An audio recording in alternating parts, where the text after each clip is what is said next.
In this example, we're going to try and find the factors of an algebraic expression. Find the factors of 7a.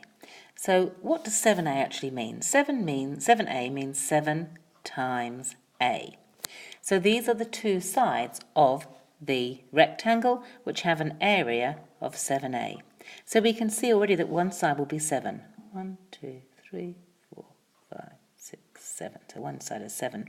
But the problem is we don't know how long the other side. It is just a. So it could look like that. It could look like this. We just don't know. And so what we have to do is we could just draw any rectangle which has one side which you definitely know is 7, but we don't know what the other side is. So the two lengths of the sides, or the two factors, are 7 and a. Factors are 7 and a. And if we want to look at it about in terms of the rectangles, we have a whole family of rectangles that could actually fit this particular criteria.